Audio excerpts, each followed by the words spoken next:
আসসালামু আলাইকুম বন্ধুরা, আশা করি ভালো আছেন। আরেকটা নতুন ভিডিও নিয়ে আপনাদের সামনে হাজির হলাম। এই মুহূর্তে আমি আছি ব্যাকটন মাছ বাজারে। এখানে মাছের সেল চলছে।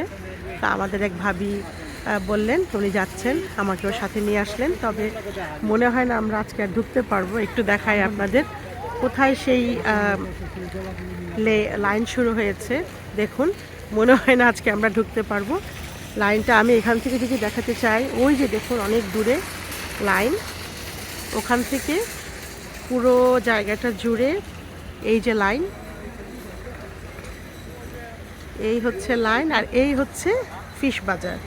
এবং এখানে সেল চলছে 2 তারিখ থেকে 6 তারিখ পর্যন্ত। সম্ভবত এই জায়গাটার 8ম অ্যানিভার্সারি চলছে এবং যত রকমের দেশি মাছ, মাংস, দেশি ফল, যা কিছু আপনাদের চাহিদা সব কিছুই পেয়ে যাবেন এখানে। তবে কতটুকু ঢুকতে পারবো জানি না। আমরা এখন লাইন দিতে যাচ্ছি।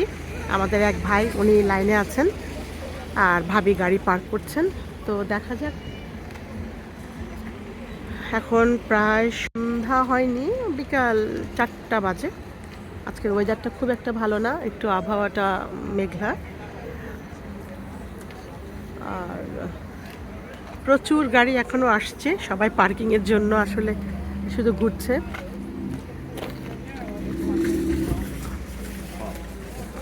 এখানে অনেক কিছু আছে। ওই যে আপনারা দেখতে পাচ্ছেন দূরে, যাদের বাসা বাড়ির জন্য দরকার বাথরুম আইটেম, টাইলস, তারপর ওখানে ফুড বাজার, অনেক দূরে দেখা যাচ্ছে ফুড বাজার। আমি একটু জুম ইন করে দেখাই। এটাও কিন্তু একটা আমাদের একই ওনারই দোকান।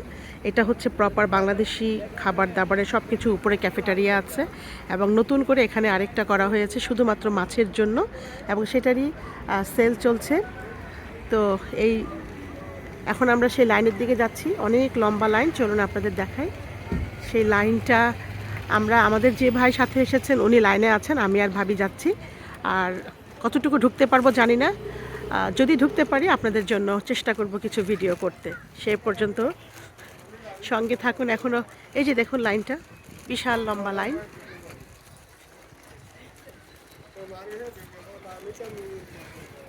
ওই যে দেখা যাচ্ছে আমাদের ভাই অনেক পিছনে, আমরা যাচ্ছি। আমাদের কপাল যদি ভালো হয় হয়তো আমরা ঢুকতে পারবো, আর যদি কপাল খারাপ হয় আজকে হয়তো আর ঢুকতে পারবো না। অথবা বোঝা যাচ্ছে যেহেতু এত মানুষ, আমরা যদি এত পিছনে ঢুকি খুব ভালো কিছু পাবো বলে আশা করি না। তারপরে দেখা যাক, এখনও সময় আছে 6 তারিখ পর্যন্ত। যদি কিছু পেয়ে যাই আপনাদের সাথে, বাজার করতে পারলে আপনাদের সাথে সেই বাজার শেয়ার করব। ভালো থাকুন বন্ধুরা, দেখা হবে অন্য কোনো ভিডিওতে। সেই পর্যন্ত সবাই সবাইকে দোয়ায় স্মরণ রাখুন। আল্লাহ হাফেজ।